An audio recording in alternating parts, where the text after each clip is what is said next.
Hello, everybody, and welcome to the Backlot 605 podcast. We are here in week number 4 of DePalma December. No, just leave us there, Brian. This is how we're going. Sam's number 1 today, baby.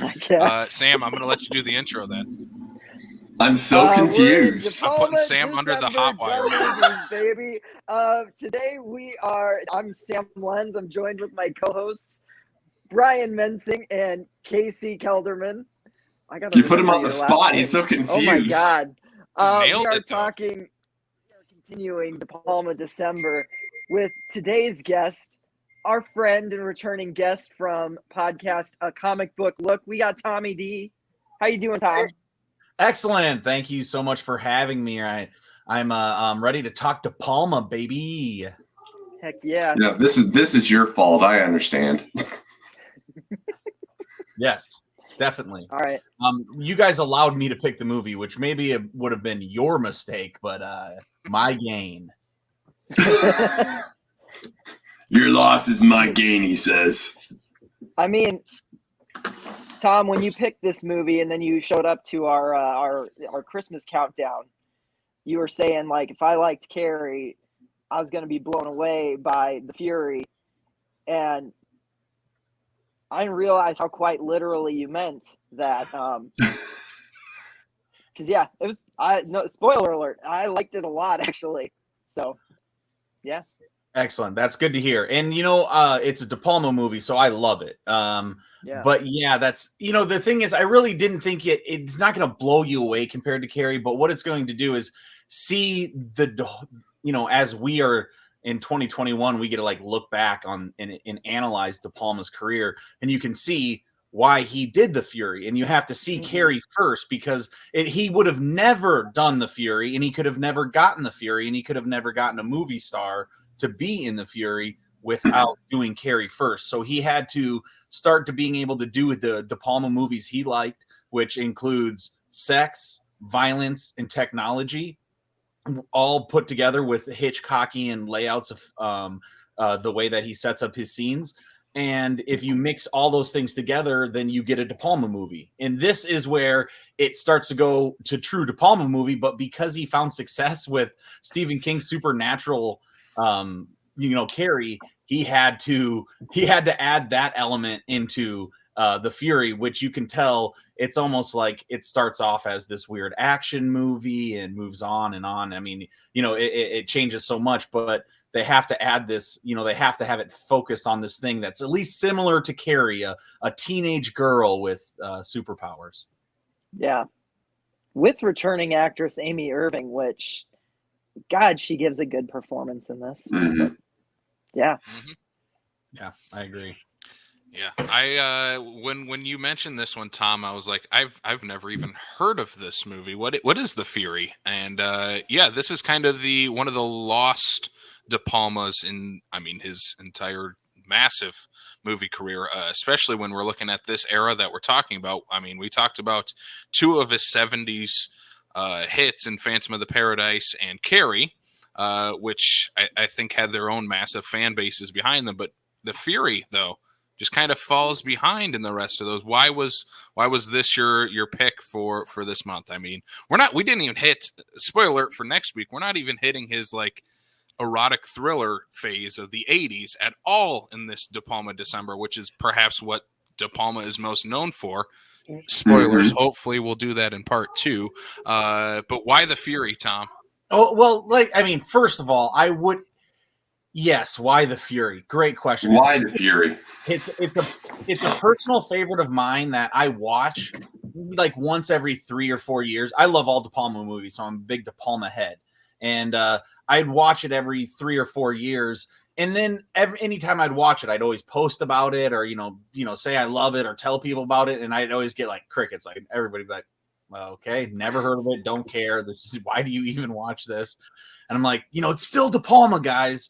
But then, the last time I watched it, Seth Benson was like, yo, De Palma, nobody watches The Fury. I can't believe you're watching The Fury. And I was like, yes, thank you. One other person that has seen it. And then I was joking with Sam. I'm sure Seth only watched the first like 30 minutes and then some clips on YouTube, and then considered it watched because that's how he rolls. His brain's always working for the next. Right. But he gets what he needs out of it. Yeah, exactly. And so Seth, if you know, you're listening, man, we love you. yeah, exactly. Seth knows it. I mean, Mhm. he's the homie. And so from that, I wanted to pick. When you said you were doing DePalma, I just assumed you guys were going to do the DePalma movies, the movies that people do when they do DePalma. A lot of our guests had that assumption, clearly. So Yeah, I thought right. you would be doing Scarface. I thought you were going to be doing Untouchables. I thought you were going to be doing these movies that are De Palma, where they gave him $60 million to make a huge movie. So I wanted to pick something to show where he began, and The Fury is his transition film. He's still a professor at the time when he's doing this, so he's teaching college courses in film. He's become the master at making cheap films and using exploitation tactics like sex and violence to put these things together. And that's how he got hired to do movies that he doesn't think are, that he's trying different things on, like those other movies that you guys are doing. That rock and roll movie what's the name of the rock and roll movie?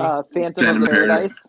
Phantom of the Paradise. I've only watched it one time. I didn't enjoy it, so I haven't revisited it. So, it's like he's finding himself, but he's getting those jobs and just making money. Then he gets Carrie, and Carrie isn't that much of a financial hit as much as everybody would think it would be with what a reputation it has now. But it was the best that he'd ever done, and it put him on the map to be able to, the studios to say, hey, if we give this guy an actual movie star, Kirk Douglas, then he will be able to bring in some dollars to it. And so then that's where he got his first actual movie star to be in a movie, and that is The Fury. And this is the first movie that he got a little bit of money, and this is where he's transitioning, and now he is getting the hampering of becoming the write-up, where they start to define New Hollywood. And New Hollywood is, as we all know, Lucas and Milius and Spielberg. De Palma is their friend as well. He's a part of this. That's why. Did you guys note who did the music for this one? John Williams. Yep. They're all buddies. They're all hanging out, and so this New Hollywood starts to get defined on who New Hollywood is. And so De Palma starts to find out that a lot of people are like, yeah, they're taking a lot of Hitchcockian references in their films. And then he starts looking at like Lucas's films and Spielberg's films and Milius's films and these Friedkin's films, and he's like, they're not doing Hitchcock. I'm the only one doing Hitchcock. I am keeping Hitchcock alive. They're talking about me when they talk about New Hollywood keeping Hitchcock alive. And he took that, and then that's when you get into his sexual thrillers and his long epic movies where he's like, no, I'm going to be De Palma. I do what I do, and I do it the best, and that's what he's still doing. And so that's why I chose this movie, because this is that transitional period. Even though it is a very weird movie, I think it starts to point out all of those things that start to define what De Palma is. The things that he puts into Dress to Kill and Blowout and those things that we find out in his later films. But yeah, so that's why I picked it. I have a couple things. One, so what you're saying is, after He likes years De of Palma. trying to get people to watch this, and they said like, "Nah, man, I'm good." You finally got yourself into a position where you're like, "Oh my God, if I say you should watch this, these three have to watch it." So, like, kudos to you for that, brother, because that's a really good tactic. Man, I want to be. You might not be able to execute that again. Podcasts. I don't think it would ever happen. I mean, thank you. Now I know 4 people who have watched it. Yeah. And then I forgot the other 2 already, but that was my big thing. So, yes. Yeah, I was gonna say, when the John Williams thing came up, it was really funny. So I literally just watched this morning because it's been a crazy busy week, and I was watching it and Maria's next to me on the couch and first like notes hit and she's like, "Oh gosh, I really like this music." I'm like, "Yeah, this score is incredible." And about 2 seconds after we said that, I see John Williams' name pop up. I'm like, "Well, there you go." Like, of course, right? The first distinctive thing about the movie is the music, and it's one of the greatest composers for film ever. That indie guy. Yeah, that indie guy, John Williams, that no one's heard about. And that's kind of what he was at the time, I mean, he develops this. He gets to write the music based on a Hitchcockian score with DePalma saying "Be Hitchcock," and he does it before Star Wars is released, even though he has already also been done Star Wars. He has finished with Star Wars, but it hasn't had the popularity. And then they get this done before it's released in '78, and so that's the I'm sure this was the last time John Williams got a paycheck this small. Yeah. But which is crazy to me because he did Jaws in '74, and it's like that to me is still one of his best scores. And yet that's not the one that really launched him into what John Williams was, Yeah, it's almost like an afterthought now in his career just because of all the stuff he's done since. Because they were like 21, Yeah. That's the thing. That's why even it didn't matter how good they were at the time. There was a bunch of 50-year-olds being like, yeah. That's we don't care. Cute. That's cute. Thank you for doing this one-time thing, but you're not, and then they got all proved wrong later, really. Yeah.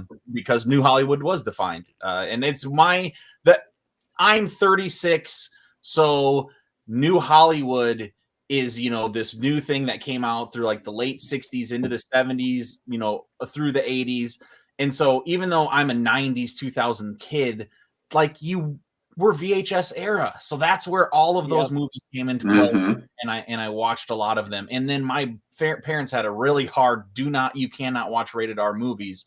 So like I vowed when I was young that when I am older, I will watch every rated R movie that was ever released to spite my parents. And how are you doing on that? Right away as soon as I could. And so then I fell in love with DePalma after I watched the New Hollywood, a little documentary. It might even have been like a 2020 special on New Hollywood. Where are they now? And I was like, what's New Hollywood? And it's like, oh yeah, George Lucas, I know him. Oh, Steven Spielberg, I know him. Oh, all these other guys, never cared or heard of any of them. I'm a 15-year-old kid. These guys I don't care at all. Cut to 2015 when DePalma, the documentary came out that's just called DePalma, which I think everybody in the world should watch. It's one of the best movies on filmmaking and the filmmaking genre in the world. I was fully in, and then I watched it and I realized there was still a few movies that I hadn't seen from early DePalma, that I had to go check out. So yeah, I'm a big DePalma guy. What did you guys think of this movie? After watching some of these other obscure DePalma movies that people are having you watch, except for Blowout, you're watching that, right? And I mean, that's not obscure at all. It's an argument to be his best movie. So besides that one, of course. Which I've never seen that one yet either. Oh, I actually haven't seen Blowout either. So yeah. I can't wait for next week. I'm really excited. I think it's going to be great. Blowout rules. Yeah, it was funny. We were actually talking a while back about. I was like, God, there should be a thriller or something about a sound design guy because, like, can you imagine the possibilities? And like Casey was like, no, dude, that's called Blowout, and we're covering it next month. I'm like, oh, sweet. Like, yeah, man. DePalma's got you covered, Sam. Yeah. Tom, I'm glad you brought up like the transition from like early DePalma to like 80s DePalma, because we're right on the cusp of the new decade with this coming out in 78. And yeah, you can see the transition between the two kind of happening in my opinion, for better and worse in this movie. The transition between doing more Hitchcockian thriller and like supernatural thriller with like the Carrie style. Even Phantom of the Paradise has obviously the supernatural element, and then you have the Kirk Douglas like undercover agent, the government's after you, you're constantly on the run movie. Yeah, I the opening yeah, feels like a Tom Clancy movie almost. yeah. Yeah. The opening of this movie, I was like, did I click the right movie? Is this some weird James Bond movie starring Kirk Douglas I've never seen Right. before? Yeah, that opening sequence. The movie has such a interesting bookend that I think only certain filmmakers can fully make work. And DePalma is one of those where you start off the movie with this high action, intense espionage thriller action scene, and then the movie ends how it ends, and I'm like, how did we go from point A to Z by the end of this? That shouldn't work, but I think for the most part, De Palma finds this strange magic that makes it work and interconnects these two stories. That I think in some cases the tonality is a little bit off, but he finds a nice through line that can at least intertwine the two stories that we're following. Yeah, I think it is such an interesting inclusion into his filmography of the Carrie to then a few years later doing like Body Double and Scarface and the 80s De Palma movies. Yeah, it's such an interesting movie to watch, and I'm glad I had a chance to watch it. And like we were teasing before the show started, yeah, this is the first X-Men movie ever made because this feels like a straight up superhero, supernatural inspired movie. They're just not wearing spandex. They're not wearing spandex, and Professor X isn't an asshole in the X-Men. It's okay. So it's funny. I think I've known this for a while because a lot of movies that people are like, oh, it's tonally all over the place or tonally inconsistent. I always found myself being like, what are you talking about? I love that. Maybe you just don't understand tone. I'm shocked at this mixed reaction, guys. I'm genuinely shocked at it because I really like this, a lot. I think, Sam, it puts you off balance though, right at the front, right? Because you get that Tom Clancy scene, and then it is not like an easy transition. It's a hard cut to a teenage girl, and you're like, oh, what are we doing here? Mm-hmm. I don't know if this is the same. And I'm with you, Sam. I agree with that. I just don't think it's a negative thing. I don't think it detracts from the movie for me, at all.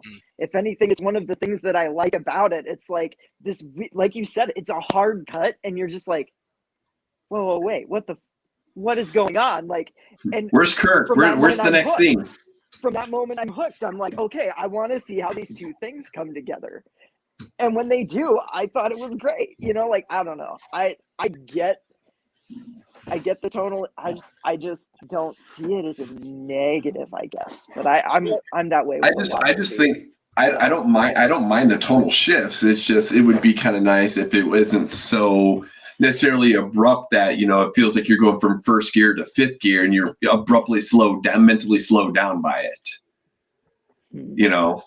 It's one of those kind of things that sometimes, if you're going to have such a drastic change in tone, you got to have a little bit of give. There are certain tones that are easily able to be hard cut into one to another, but to go from Tom Clancy into Carrie, kind of thing, it's not exactly the easiest thing to just mentally go, okay, I see where we're at now.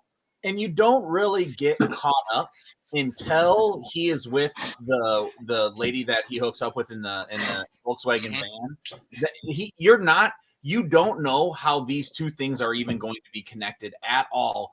When that happens, you're like, okay, he has somebody on the inside. This person this girl's clearly going to be going to this, Xavier School for Higher Learning.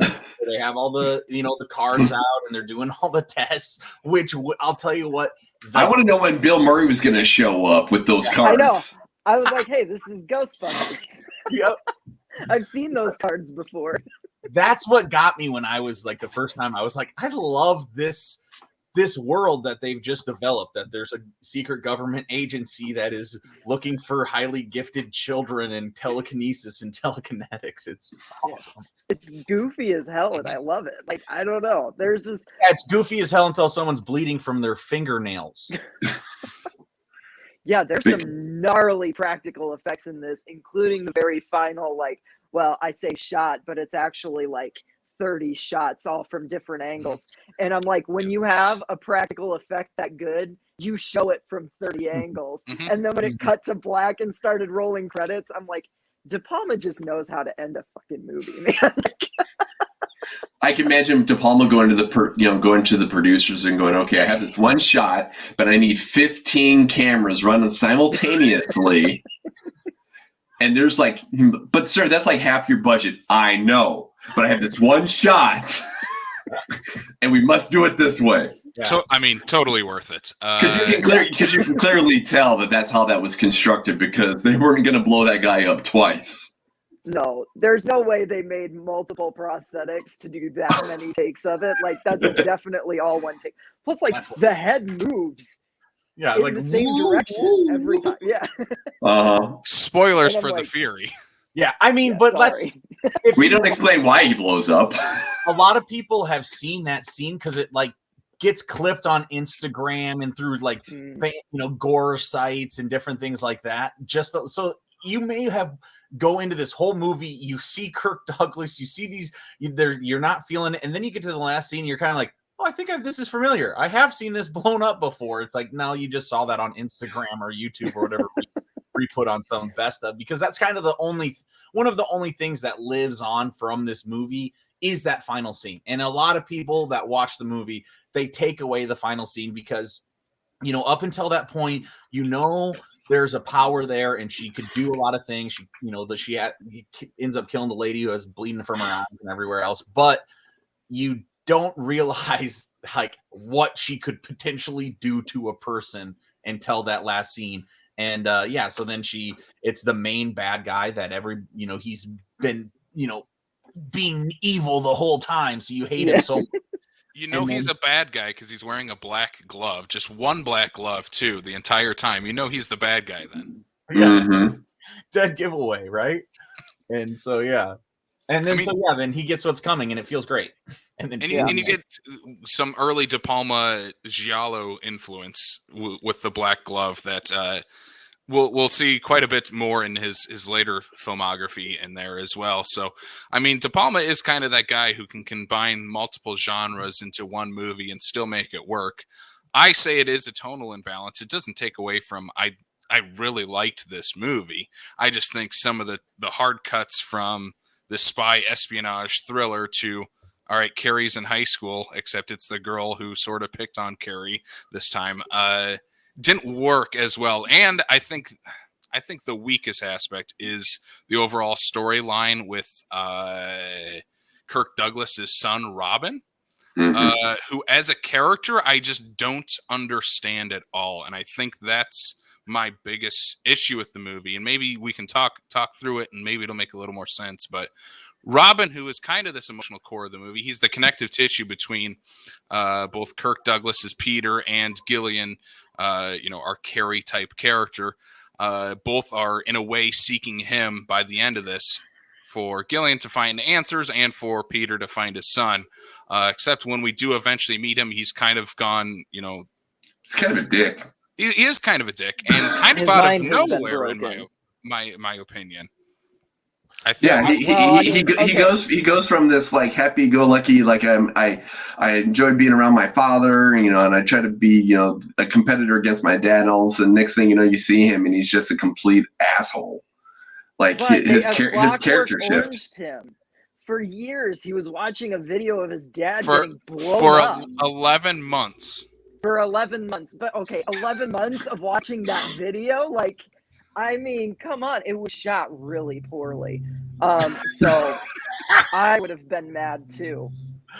Yeah. So I don't know. Like I understand that criticism, but I'm also like, I mean, his mind got broken. We didn't necessarily see it on screen, but like I'm willing to be like, yeah, that makes sense. Like if I watched a poorly shot video of my dad being blown up for 11 months straight and people were like, hey, so wouldn't you for whatever? I would be like, wouldn't you think though that he sees his dad for the first time after those almost year, to the point where he realized his dad really was not blowed up and wouldn't be so crass and so mean and asshole-ish to his father?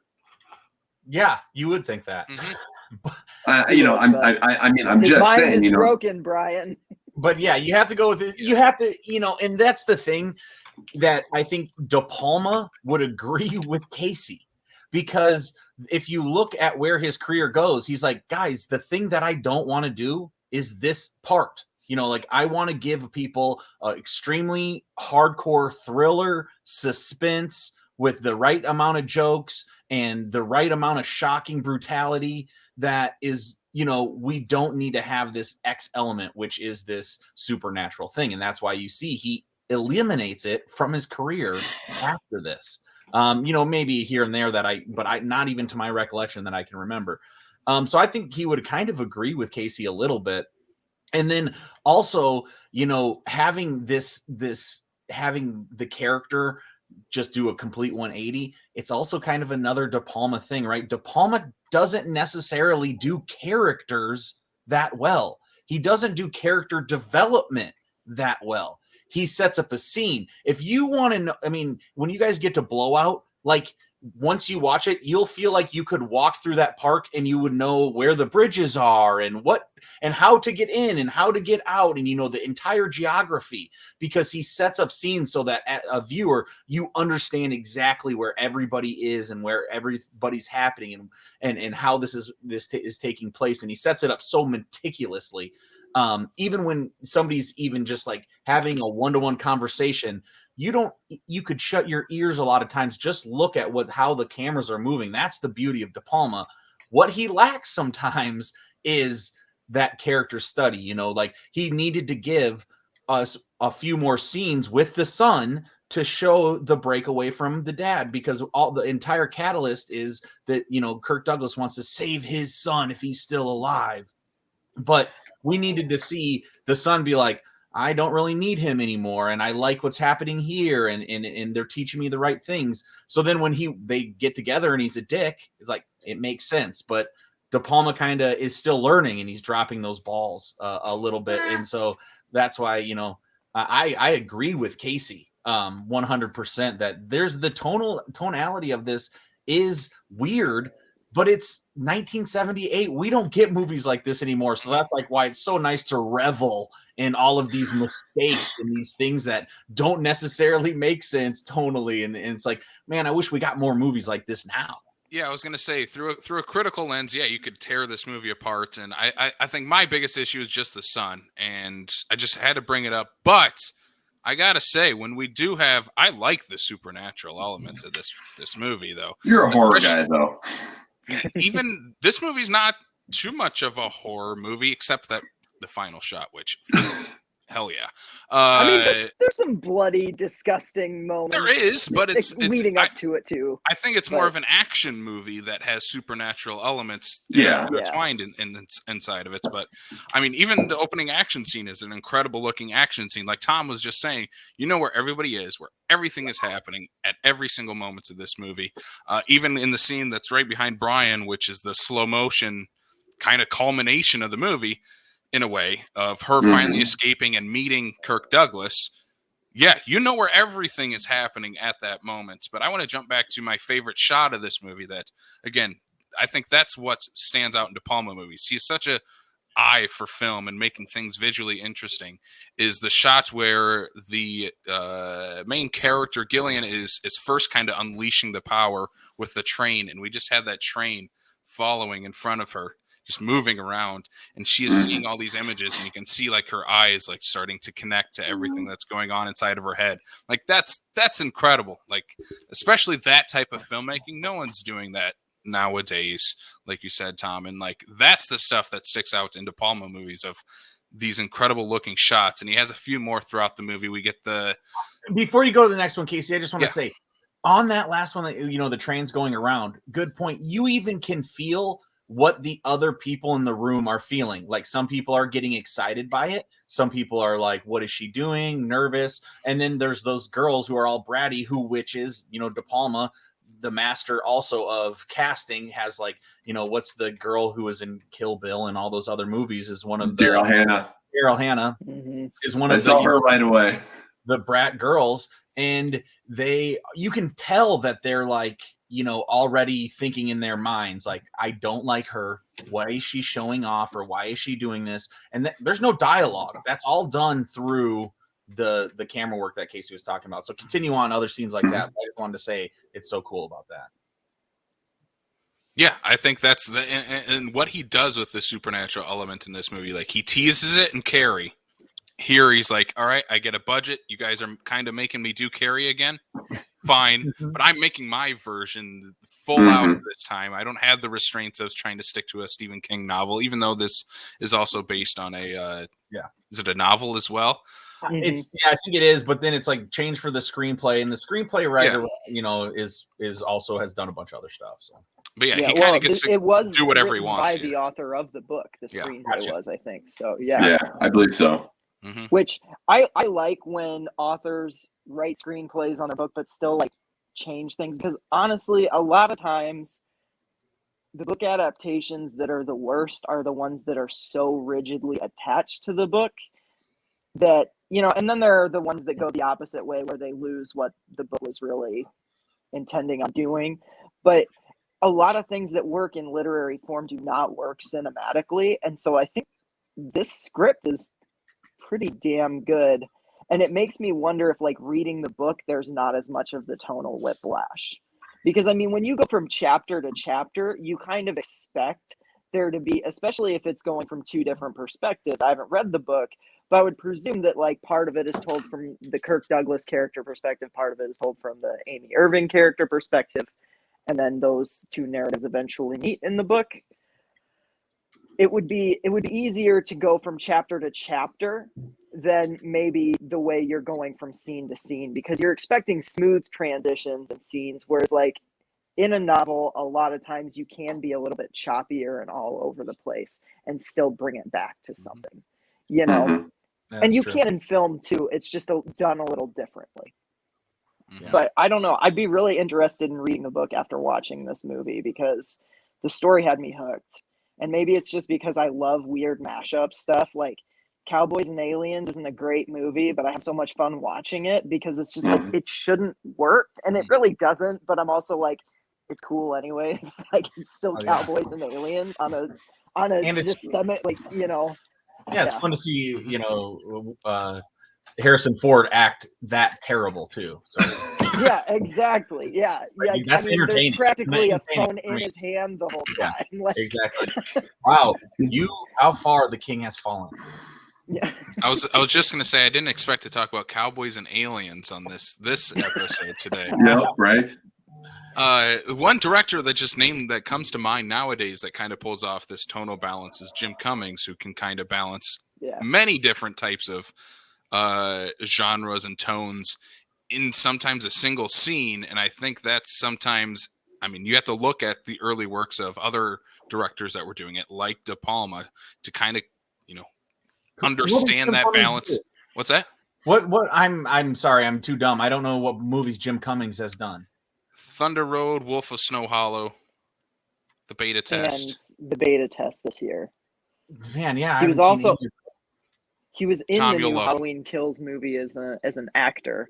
But you would, if you like De Palma, especially, like, check out the beta test, because it's Jim Cummings doing a De Palma movie. Like, that's what it is. Thank you, man. It's incredible. I love it. Yeah, you need to watch those, Tom. You'll love them. On right now. Yeah, but like that's it's such a hard thing to find a tonal balance between movies. I mean, we even talked about in the Carrie episode the prom scene, where I think it just doesn't work. His trying to do this kind of quirky teen comedy inside of this religious supernatural thriller, and kind of had that odd tone. But I think in terms of overall sticking to the scenes, they work inside each scene. It's just the hard cuts from Kirk Douglas.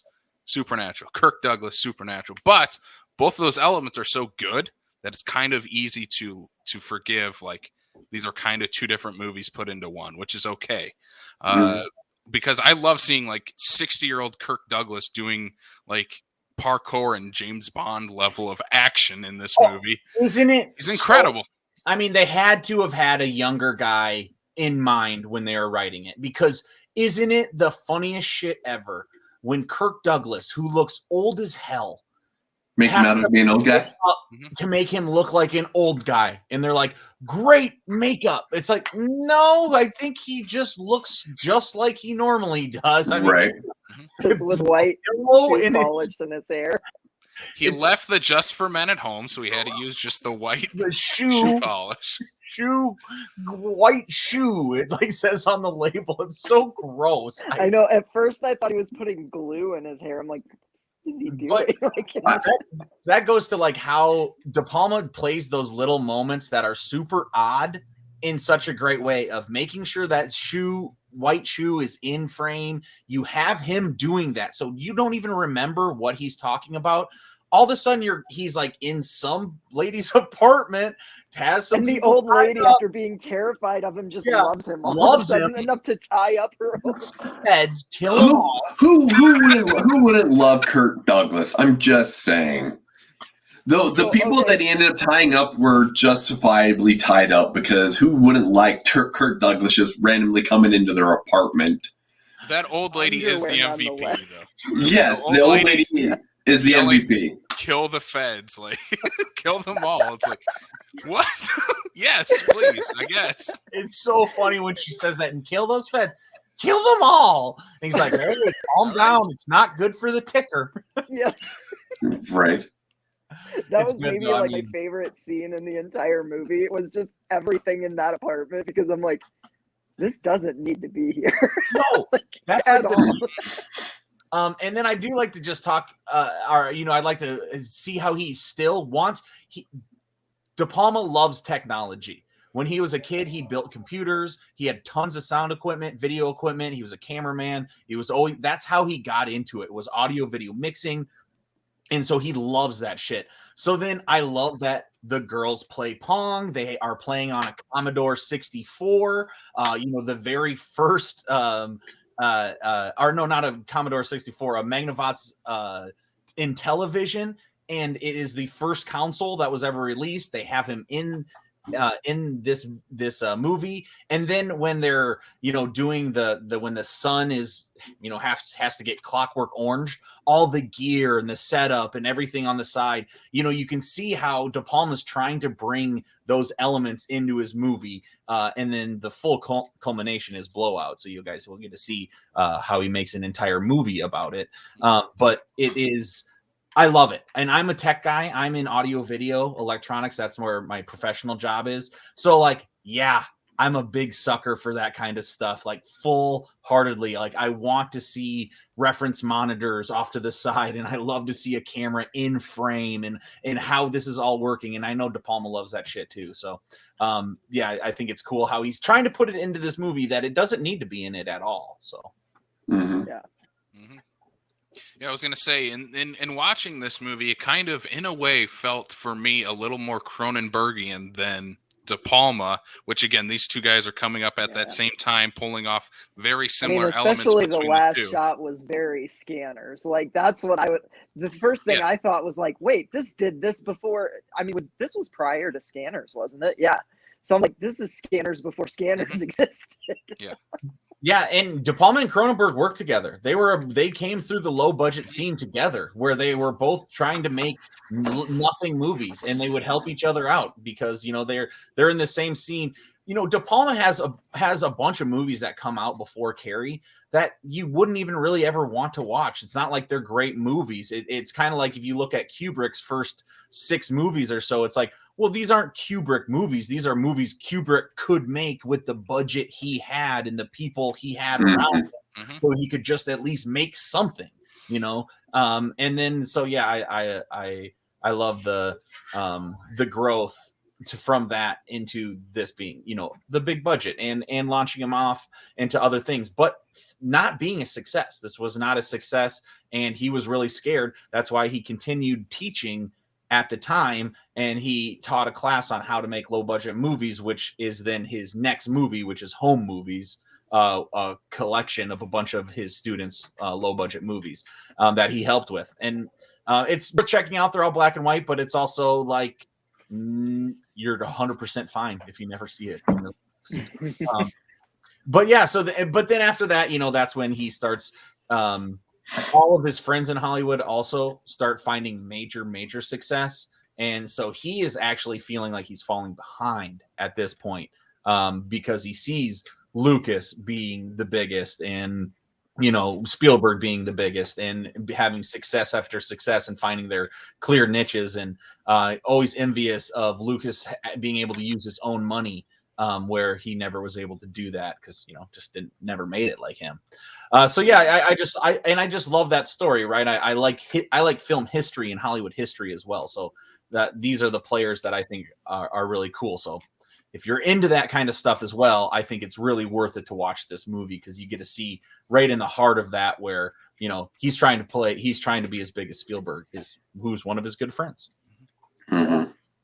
I was going to say, one of my favorite things of going back to these, late 70s, early 80s, Hollywood, like the new era films, is looking at how they film big cities, New York, Chicago.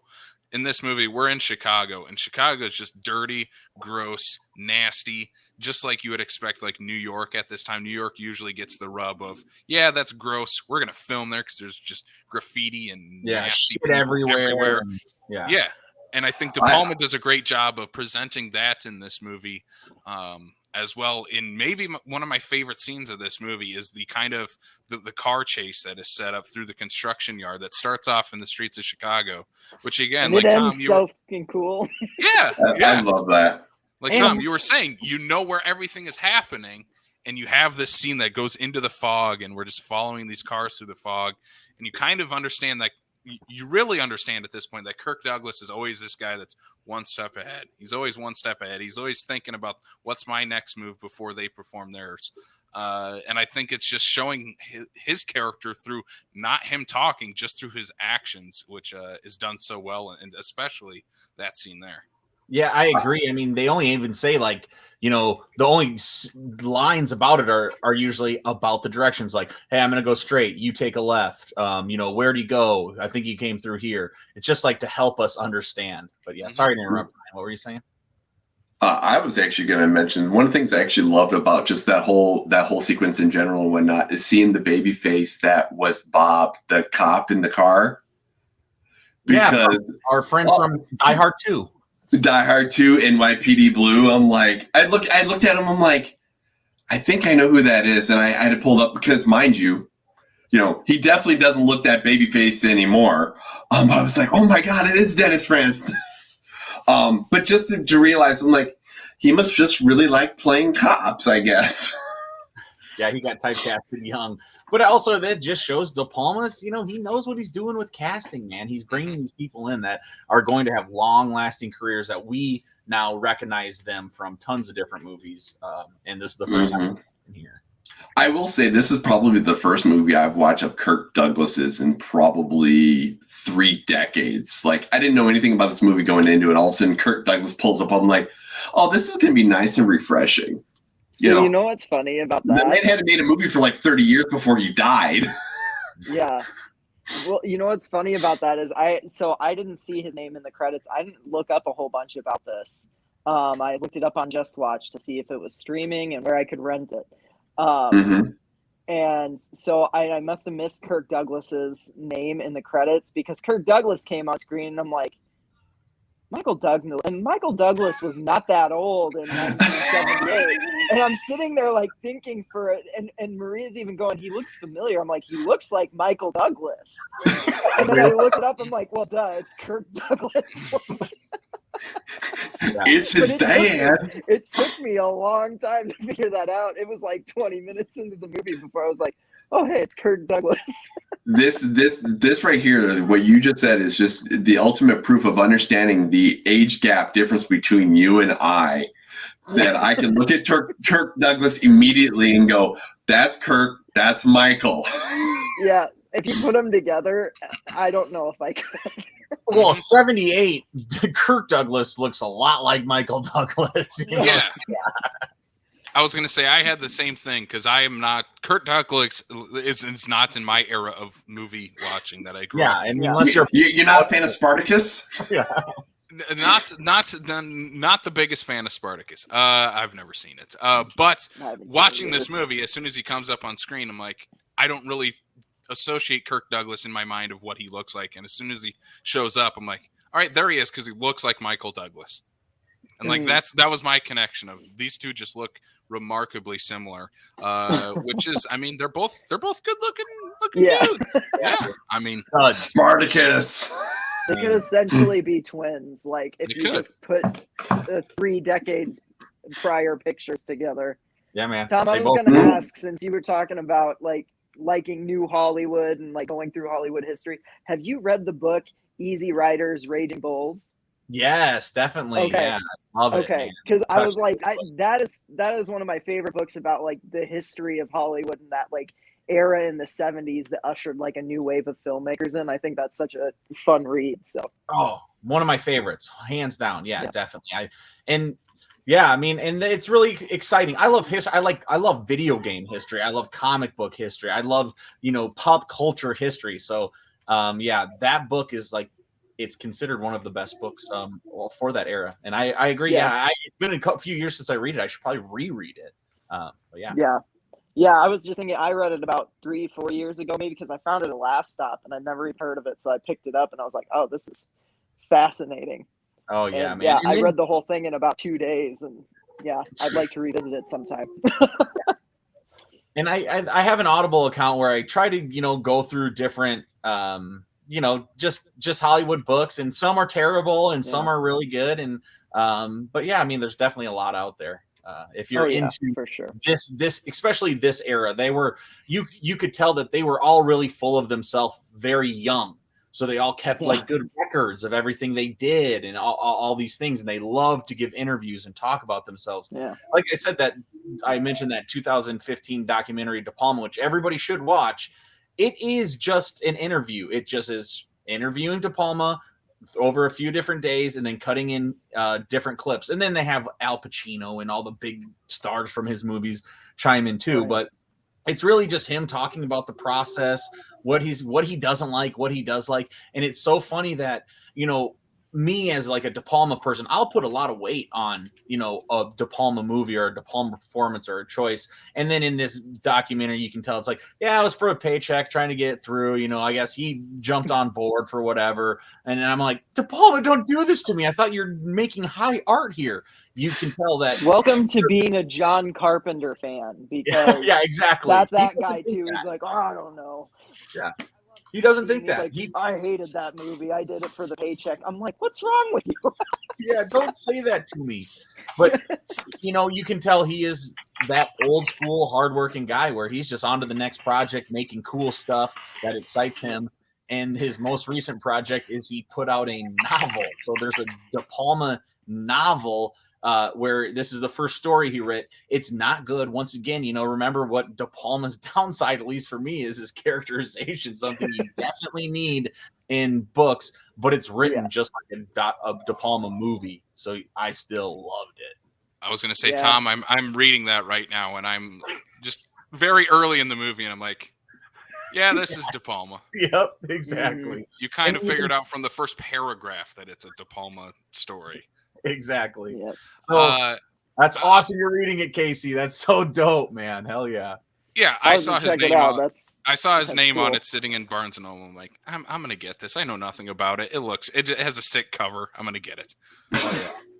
I want to talk about the third act of this movie.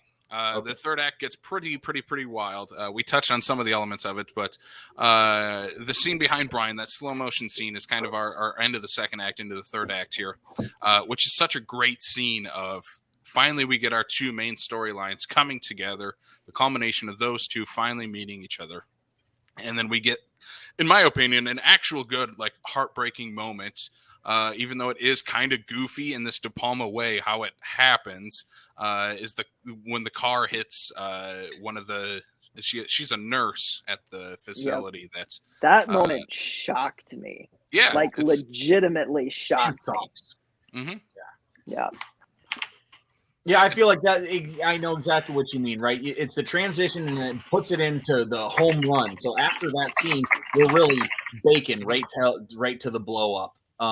But this one, you now know, it's kind of like that. This transition that you're talking about really shows the DePalma genius. I shouldn't say genius, but the DePalma of bringing everything together. And now any confusion we had at the beginning is completely long forgotten, lost. You are 100% on board. You know exactly what's happening, and you feel for Kirk Douglas, even though like I don't know, the way he exudes it maybe doesn't. He talks more, or the way that his feeling is. I don't know if there's enough background for why he's going to these far lengths to do what he's doing. Besides, he just wants his son. You know, but at this point, we get it. The kind of the culmination that brings us to the last part, and it's nice to then see, DePalma check all the boxes of the questions that we had throughout the movie. How is this going to work together? Where's everyone at? Why are you telling me these two separate storylines?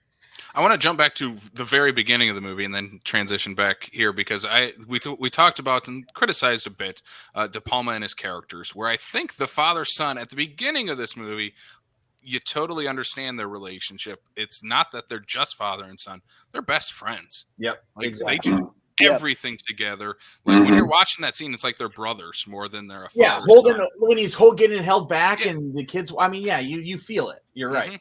And so, but that's where my qualms come into the third act of this kid all of a sudden just doesn't care that his dad's there. It's like, what? Right. Even if you're brainwashed, you would have those memories of them constantly showing, hey, this is your dad. This is what he looks like. This is how he acted. It's like you would have some sort of reaction to that, whether you turn back to the dark side, if you will, after you have some sort of interaction with your father. But there should have been some sort of emotion there. But Casey, then we wouldn't have gotten the awkward, like, Kirk Douglas kills himself scene that seemed really like that was the part where like why? I'm glad you said that was awkward. Where I was kind of like, dude, totally. I mean, the whole thing, it's because he's so broken at that point. His whole life has been for this thing. And that's why you never understand that motivation that much, I guess. Maybe it is, Casey. That's just what we're supposed to know is that since they are best friends, they're more than father and son who would go to these lengths. But I guess, I don't know. That I feel like it must have been written in the book that way or in the screenplay that way. And then DePalma tried to just kind of shuffle it in between some different things and hope it'll work out. You couldn't have at least just so had the bad anticlimactic the way it happened, and I was like, that doesn't seem like DePalma. Like, it seems like it's way more melodramatic than what it is. It's just kind of like he sees his son, and it's almost like he just goes, fuck, and then just rolls off the roof. He's on if it would have been something, if it would have been something more of he felt in the process of trying to save his son, it would have been more dramatic and more understanding to the end. Other than he loses his son, his son hits the ground. Oh well, screw it. I'm just gonna roll off. I must have literally had looked away for like a split second because all of a sudden just see him just like I didn't see like the emotional disconnect for him to go, I'm not gonna do this, because all of a sudden just see him start rolling off. I'm like, what the hell did I just miss? You didn't miss anything. He literally just rolls off the roof. He's like, this is probably the fastest way down. I'm too old for this shit anyway. It kind of seems like has his hand out, right? Like down. It's like, dude, you're kind of laying pretty safe. Like you could back up, you could scooch back, you could, I don't know. But yeah, so I agree.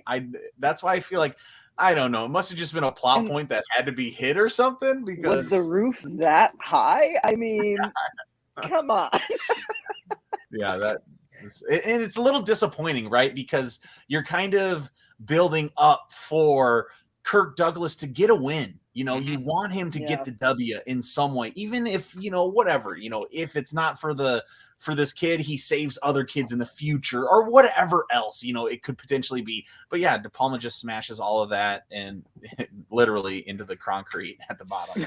Yeah. At that point in this movie, I'm like, I don't know how I feel about this anymore. It's kind of left on a sour note. And then when we come back up and we're inside of,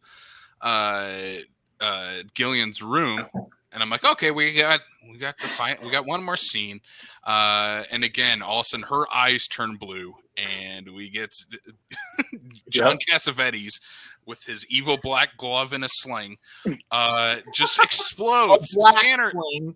in a black sling while wearing black clothes because he's a bad guy. Because that's how that works. He knows how to play the game.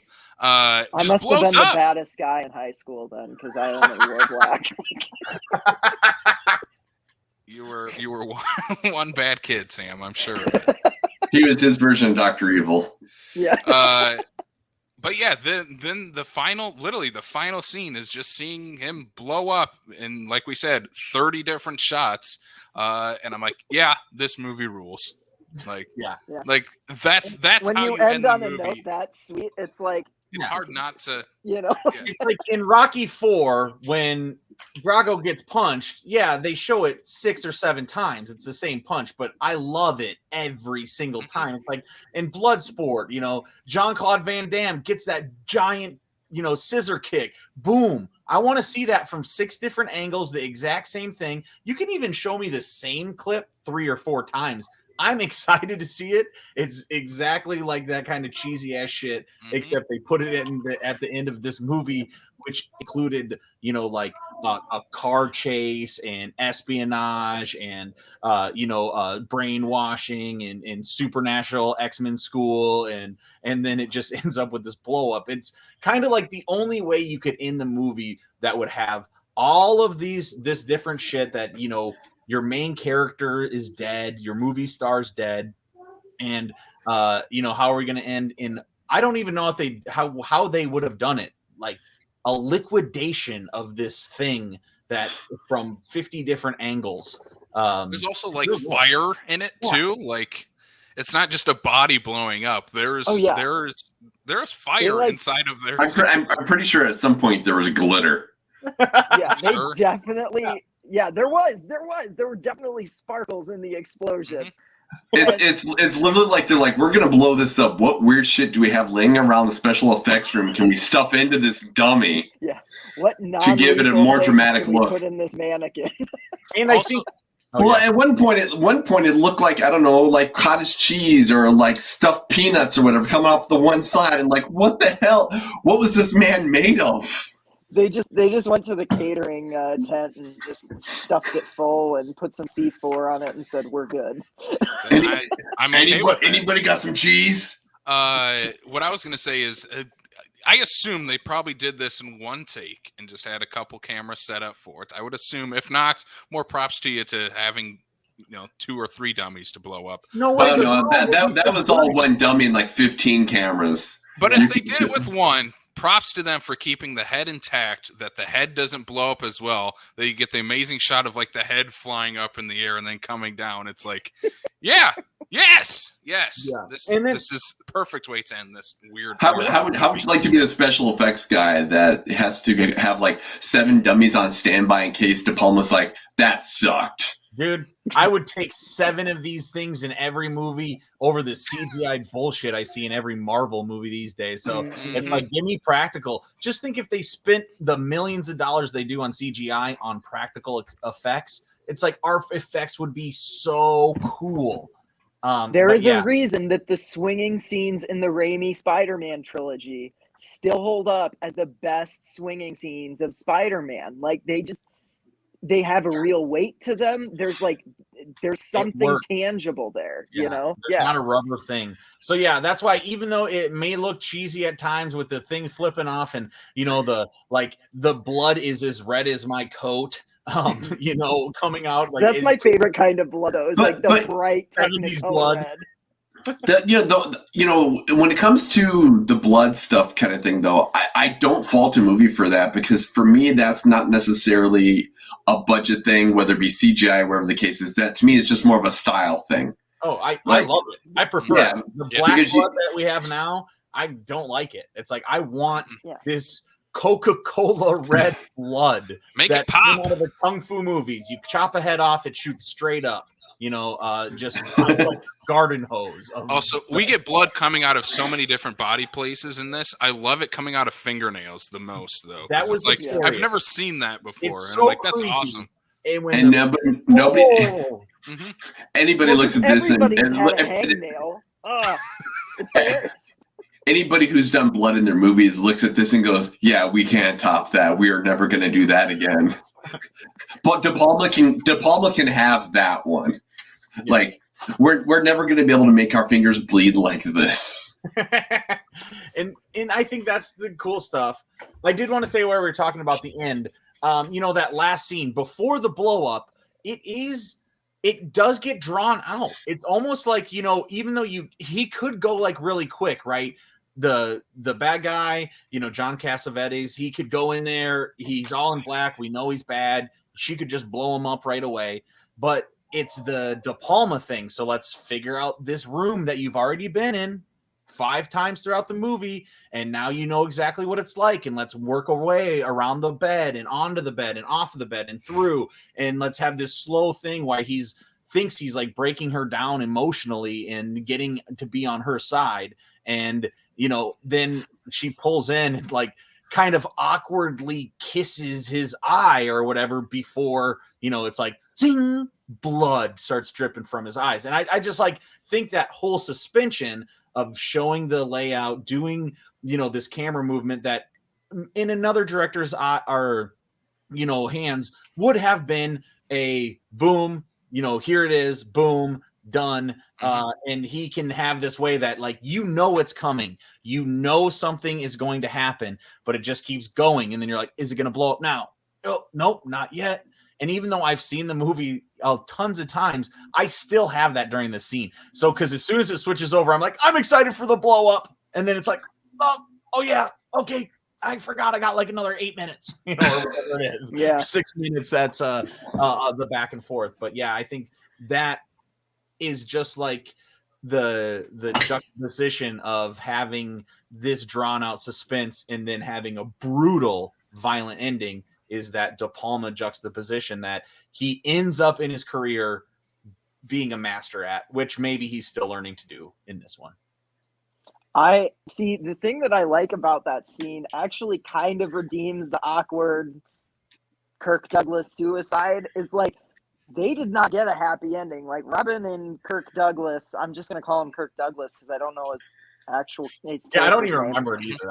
I also Peter.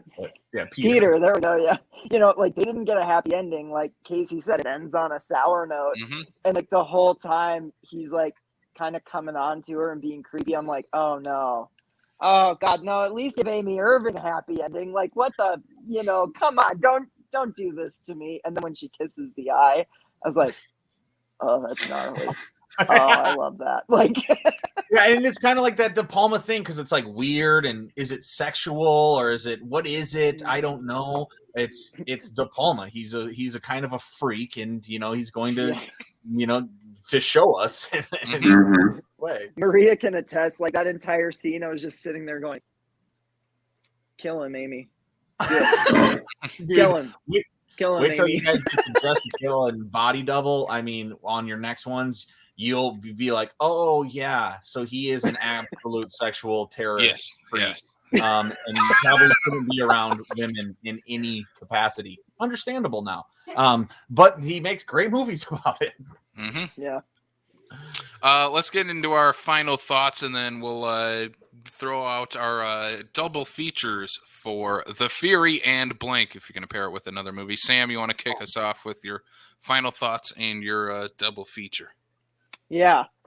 Okay, so I love this movie. It's a 4 out of 5 for me. I really just, it's weird and it's all over the place, and I guess I like movies like that because it seems like every time that's like the main criticism of a movie. It's like, it's like so doing so much at once. That's like, those are always the movies I go for. I don't know why. It's an aesthetic thing that I like, I guess. But yeah, the ending just kills. Amy Irving gives a great performance. I don't know how she didn't become a bigger star than what she was, because she's just incredible in this. She's really good in Carrie. She holds her own with Sissy Spacek and Piper Laurie, which is not an easy thing to do. So like to see her return to DePalma in this one and give such a magnificent performance, it was a blast to watch. Yeah, 4 out of 5. God, double feature. I don't even know. the whole time that I was thinking about it, I was thinking, like, the whole time I was watching this, I was thinking, like, what is another, like, kind of action thriller that also pulls in, like, some supernatural elements? And I was thinking of, like, the Stephen King Mr. Mercedes trilogy, because, like, that the first book very much starts off as, like, a typical murder mystery, and then as the trilogy progresses, it gets weirder, and, like, King, he brings in, like, psychic abilities and things like that. And they made a series, which I've only seen the first season of, which is based on the first book, but from what I've heard, the rest of the series stays pretty true to the books and brings in those supernatural elements. So I guess, like, my double feature is, like, maybe watch the Mr. Mercedes series after this, because I think I'm gonna revisit the first season and then actually finish it this time around.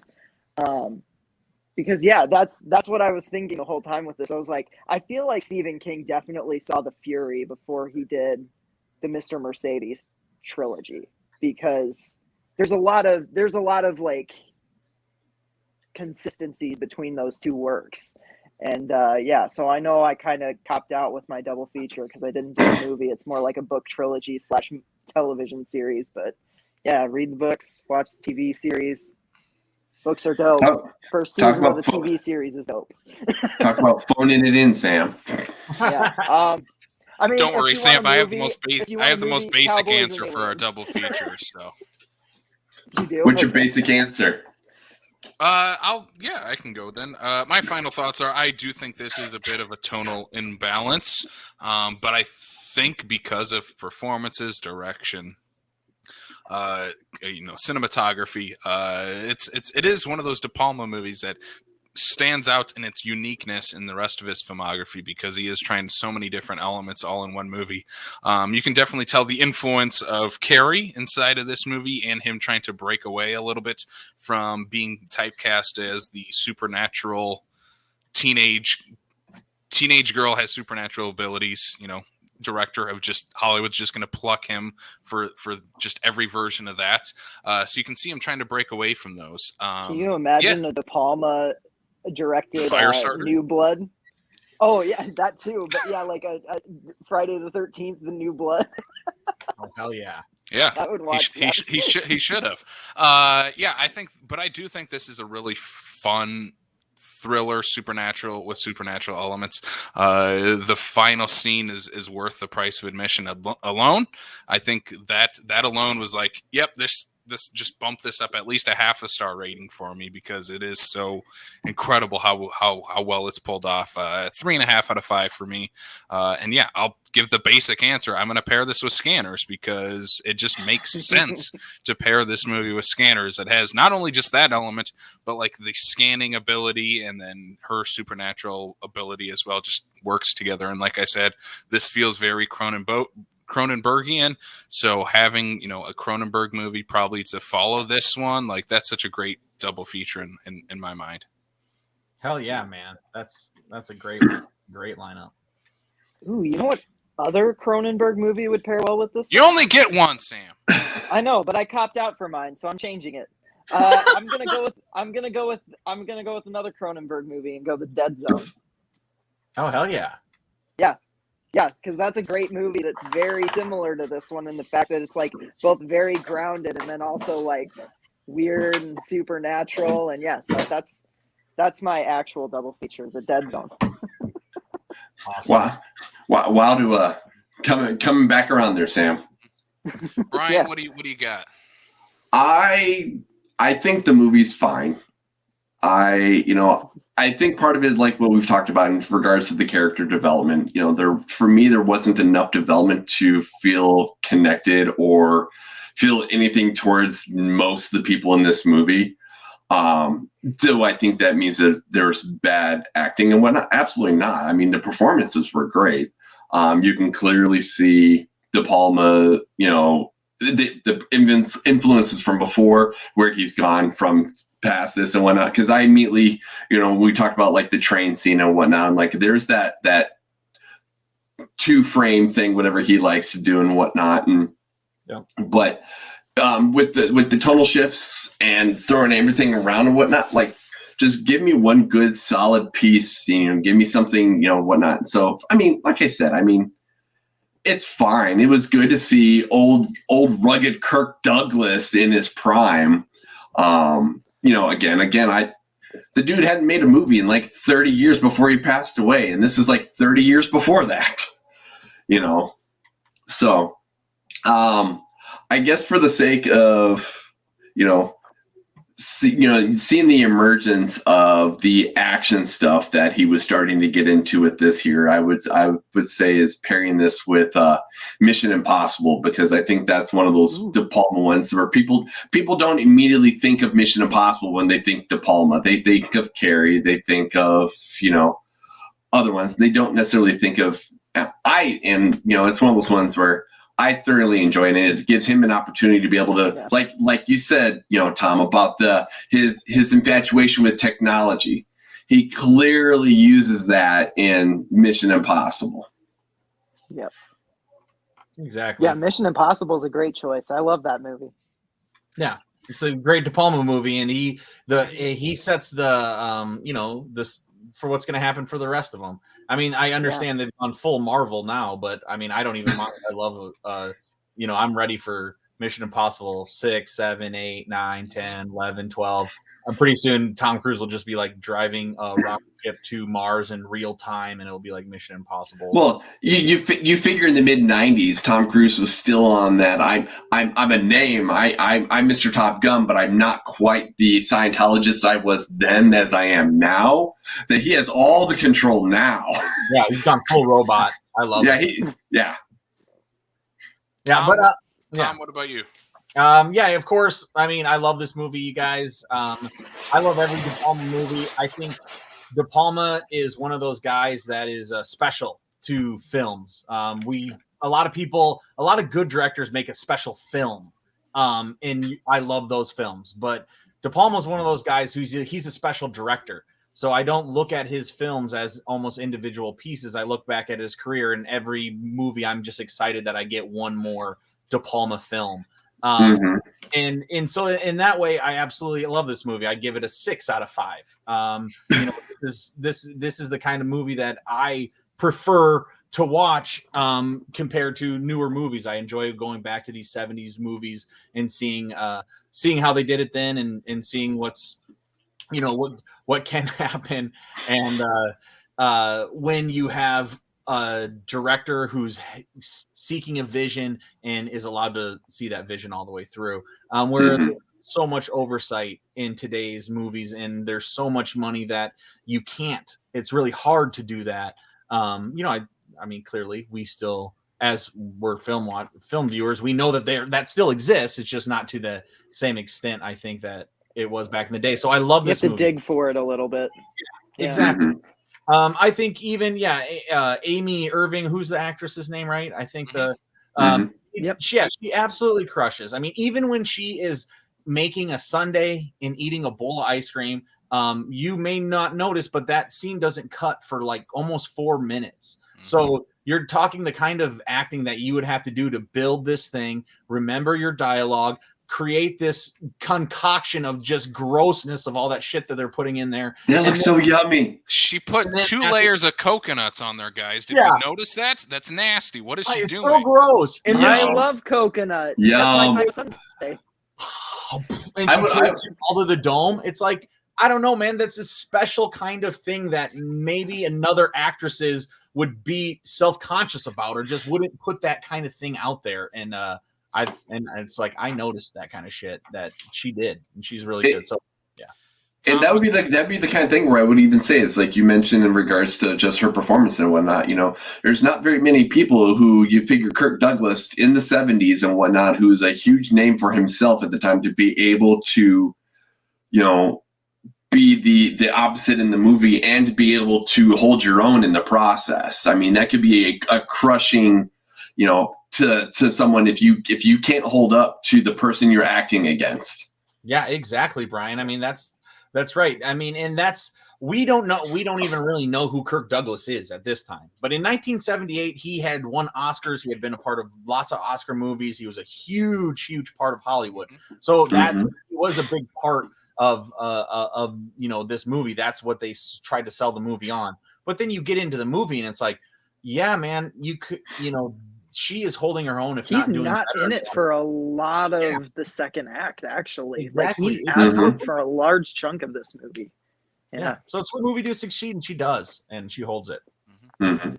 And I think that has to do with, still has to do with DePalma being DePalma, and he is, he knows how to direct people in the correct kind of ways. So yeah, like I said, 6 out of 5. If I was pairing this with one, I would pair it with William Friedkin's Cruisin'.